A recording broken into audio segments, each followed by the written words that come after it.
Good afternoon, folks. Andrew Schartenberg here, your mortgage engineer. Today is Friday, February 11th, and I'm here with your rate report and homebuyer tip of the day. Today was a little bit better as far as rates go. Not very much. Obviously, it's been a fairly steady week in the rate market, and we're still up around the high fours, low fives on the 30-year fixed conventional loans, Fannie Mae and Freddie Mac, perfect scenarios, 0 points. You're talking rates of 5% today, and on government loans, FHA and VA 30-year fixed, 0 point loans, you're talking 4.75%.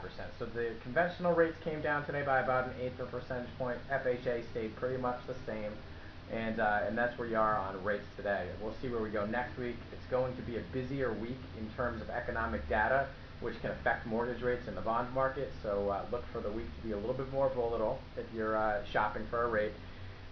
Today, the 10-year Treasury rate is still staying pretty solid at 3.65%.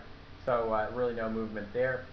And consumer sentiment came out today, and it showed a little bit less than expected, but better than last month. So it's kind of just a blah report for mortgage rates. So that's where we're closing the week out, folks. Your home buyer tip of the day. What I want to tell everybody is that ARMs, which are adjustable rate mortgages, are not necessarily bad products for some folks out there. Obviously, with the mortgage crisis and the housing crisis over the last couple of years, adjustable rate mortgages have gotten some fairly negative press, and as well they should. There was certainly some predatory lending going on, but for folks with certain financial goals, they can be good. Typically, an adjustable rate mortgage is going to be a lower rate than a fixed rate mortgage, the traditional 30-year fixed. It's still going to be on a 30-year amortization term most of the time, but your fixed period, typically the ones that are going to be fairly safe and low risk these days are going to be, your fixed period would be a 5-year, a 7-year, or a 10-year ARM. And there are banks out there that do what we call portfolio products, and so those aren't going to be traditional Fannie Mae and Freddie Mac adjustable rate mortgages.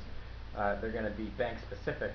And then you have the regular FHA ARMs, you have the conventional ARMs, so there's some good stuff out there. You want to talk to your loan professional and see if it meets your needs. The ones that are left out there aren't going to be as risky. It's really going to depend on your time frame for being in the property. The shorter the time frame, the more likely an ARM could be a good option for you. Also, if you can pay down the equity pretty quickly, sometimes the ARM is a good way to plan financially. So really, you want to consider an ARM as a financial planning tool. Not necessarily the best thing for a first-time home buyer that just wants to get a fixed mortgage payment and not have to worry about it, but for those of you that want to save some money in interest, could be the way to go. So that's it. Have a great weekend, folks, and we'll be back next week with the rate report and a home buyer tip of the day.